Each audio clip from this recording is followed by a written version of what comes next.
Hi, welcome to the IEP of Fitness, making fitness accessible for individuals with neurodiversity. This is the podcast where accessibility meets fitness. I'm Karen Hurley, and each week we break down barriers, redefine ability, and explore how movement can be personalized, empowering, and truly accessible for every athlete. Whether you're a parent, coach, therapist, doctor, or an athlete yourself, you're in the right place because every athlete deserves a plan, a team, and the opportunity to thrive. So, no matter your vision, fitness can help get you there. Let's get started.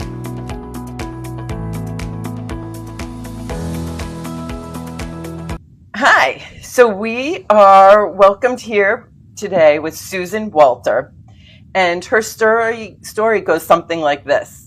Sometimes the most powerful strength stories don't begin in a gym. They begin with a decision to start again.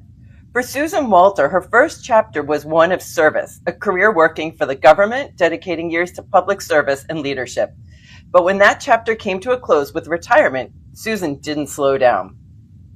Instead, she chose Reinvention. She went back to school, earned her master's degree in exercise physiology, and stepped into a completely new world, medical fitness. Working in a medical fitness clinic at Dedham Health Athletic Club, she helped individuals rebuild strength, health, and independence through programs like the 60-60 program to improve long-term wellness and functional fitness. But somewhere along that journey, something else happened. Susan didn't just teach, she discovered her own. She stepped into the powerlifting platform and began competing. And what started as a personal challenge quickly turned into something extraordinary. Today, Susan is a nationally ranked powerlifter in her age group, proving that strength isn't defined by age and that reinvention is always possible. Now, she brings that experience to ABL Fitness as a powerlifting coach, helping athletes of all abilities, including athletes with neurodiverse backgrounds, to discover their own potential. Because at ABL Fitness, we believe fitness is without limits. When athletes are supported in the right environment, incredible things can happen. Susan Walter's story reminds us that strength isn't just about lifting weight. Susan, welcome to the podcast. Thank you, Karen. So, I want to hear a little bit about your own powerlifting journey. Tell me about that. I am fortunate that I always loved movement. I was a big bicyclist for years. I rollerbladed. I played racquetball. I was always in the gym. And then I found CrossFit. And then through CrossFit, I said, I really like the lifting part of CrossFit. What happens if I would just focus on one sport? And I got hooked up with a powerlifting coach, and I started a couple times a week with him. And then we started going to local competitions, Massachusetts state competition, which then qualifies you to go to nationals. And then I went to nationals, and I started winning. It was fun. It was fun to win. Yeah, that's awesome. So that's what I still do.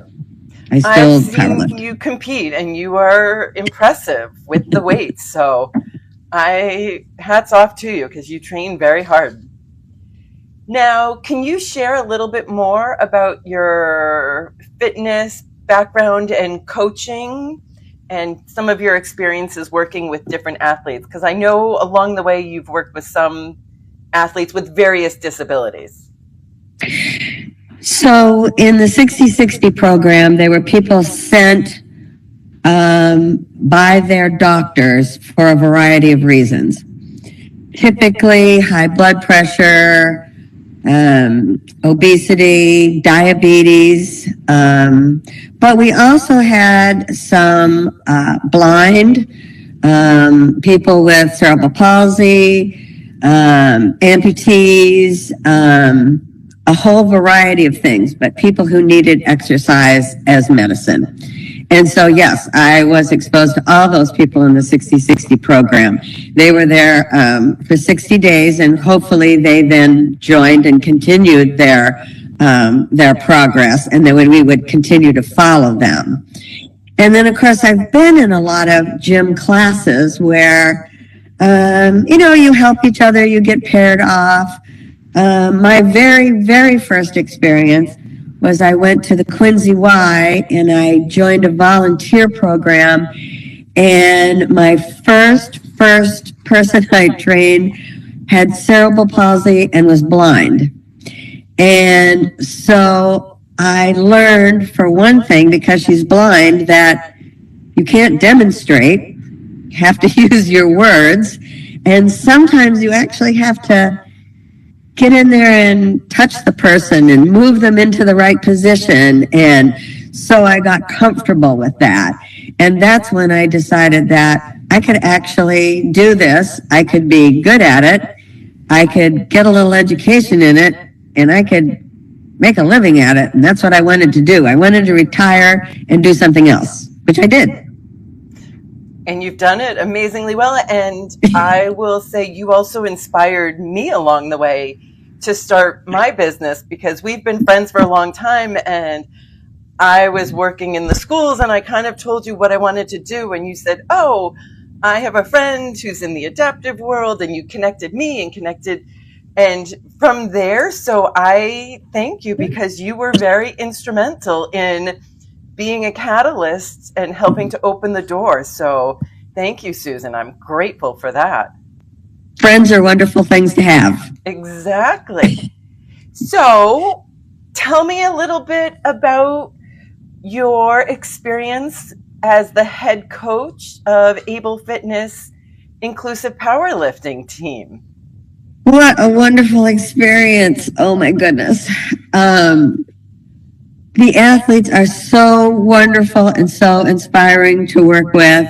We have awesome volunteers who come and help us every week. You and Ariana are wonderful.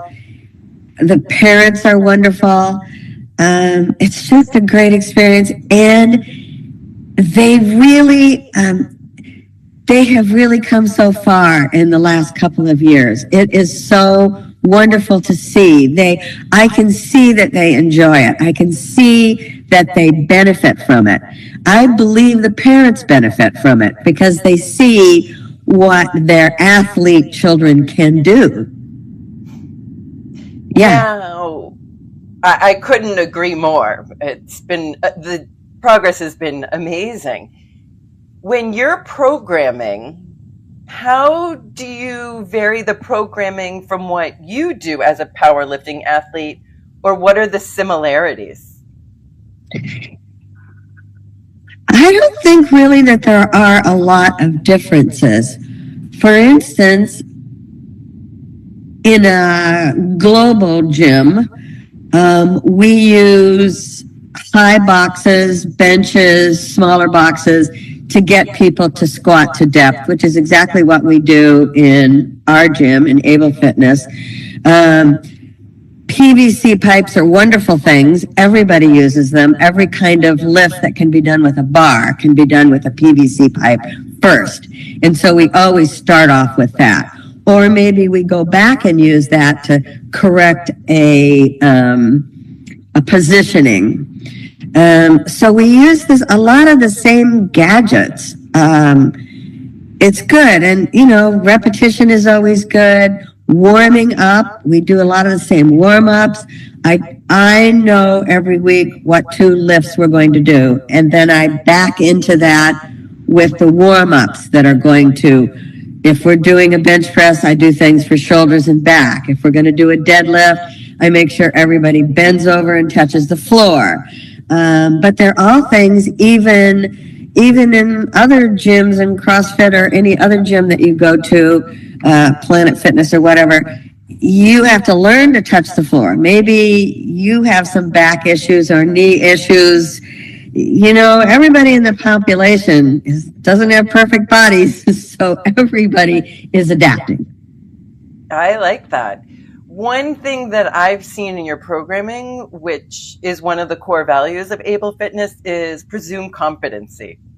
And very early on, when you started all the programming, you added a lot of those components of programming that you had done, and you expected the athletes to get down on the ground. And a lot of times it took the coaches and volunteers helping the athletes and holding feet and moving different ways. But for example, one exercise we did on the ground with, on their stomach, opposite arm, opposite leg, the first week we were holding athletes' arms and legs and all sorts of things. And then 2 weeks later, we did it again for both the next following 2 weeks, and they could do it. And it was great because that was an increase in trunk strength and coordination, and that carried over because they all started having little improvements in their bench press and in their trunk strength, in their back squat. So it's really remarkable. I know at times I've been like, you think we're going to do it? Me too. But one of the other values we have is embrace messy. How do you incorporate that into your coaching style and what a practice looks like? We have done some messy stuff. I'm kind of thinking of the agility ladder.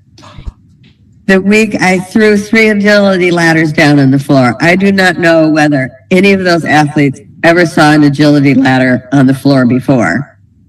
But I demonstrated, and then we just cut them loose, and it was amazing. I remember you and I looking at each other like over the crowd going, this is incredible. Sometimes they just do it. They just do it. I don't know. It's like magic. You demonstrate it, and then whenever they need help, the volunteer will jump in and move a leg or an arm, but they just accept it. They really accept it, I think. Do you have any other favorite moments? Let's see. The agility ladder, that was pretty fun. The trap bar, I think you were not there that week, but a trap bar is a gadget that's sort of like a deadlift, but you have to step into it. So I had to give a class on how to get into it and how to get out of it safely, and then how to use it. And they did all of that. They just picked it up and went. I was like, I am also sort of a safety nerd, and I'm always saying, can we do this safely? Because if it's messy and unsafe, we don't want that. But nobody tripped on the bar. It was awesome. That was an awesome day. I know they'd never seen that before. And then a couple of weeks ago, I meant to ask you, I'd never seen them sprint, and we did sprints on the rower. Do you do sprints in inclusive classes where it's a timed, hard as you can go? No, but I think due to your programming, we're going to have to program it in now. Well, we did it. We did it on the rowers last week. This coming week, we're doing it on bikes. But yeah, when I printed it, I was like, do they even know what a sprint is? And yet, when I called time, they just dove right in. It's amazing. It is amazing.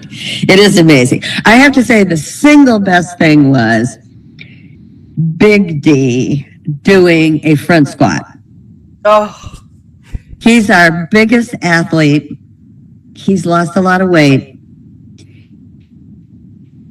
A front squat is not easy anywhere, anybody, and he did it. That was amazing. That was amazing. That was an amazing day. And that's taken 3 years of hard work. And he comes 2 to 3 times a week in the gym to get the core strength to be able to do that without injuring his knees. So that's been exciting. The other one, we have another athlete who also comes twice a week. And the first year he competed in the deadlift. The second year we did I forget what we did, but recently we've started bench pressing. And when he gets up from it, he stands up and he says, Karen, I did it. Yep, you did. And he is Yes, I know who aware that is. of Yes. how hard he has worked for the past 3 years. Countless repetitions. And he now is doing it.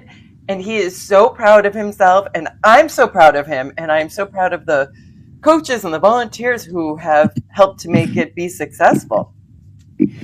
Last question. Do you have one favorite lift that you like to coach? I like the deadlift because there's no rig. There's no bench. It's just a bar and the athlete, and it's so functional. You just have to pick it up. But you can see big weights, big numbers, and that's always like so good for your head that you can do that huge weight. Yeah, deadlift. It's easy, pretty easy to coach. It's just hands and feet and the rest of the offense, and then you just stand up. The interesting part about that, as a physical therapist, I worry, is the core strong enough and the back muscle strong enough? But you've been so intentional with your programming, and as well as slowly progressing the weights. So yes, they are lifting heavier and heavier weights, because we have a couple athletes that are deadlifting over 200 pounds now. Yes. And I feel comfortable having them do that because of all the accessory work and the prehab work that you have included into the programming, which makes it really effective. Right. Well, yeah. It's also the rowing, the bike, it's all strengthening. Got to strengthen your heart too. Exactly. Your cardiovascular. Well, your athletes have 2 exciting events coming up. One is ABL Fitness is hosting an Inclusive Powerlifting event on April 11th. Yes. So we'll put, people want to look into that. They can find it on our social media, which we'll link below. And then they'll also be competing at the Special Olympics Summer Games that first Saturday of June. So that'll be an exciting I got to get that on my calendar. Event. So, yeah. Fabulous. Good. Well, thank you, Susan. Thank you, Karen. I love working for you. I love what we do. Oh, I enjoy it too. Excellent. Thank you, Susan. Thanks for tuning in to the IEP of Fitness. If this episode resonated with you, don't let it stop here. Share it with someone who believes fitness should be accessible to everyone. Subscribe, leave a review, and join us as we keep redefining what's possible. One athlete, one plan, one connection at a time. Follow us on social media, Facebook at ABL Fitness, Instagram ABL Fitness for all, or visit www.ablfitness.org to learn more about the mission. Until next time, keep showing up, keep moving, and remember, fitness is more than exercise. It's a path to connection, confidence, and limitless power.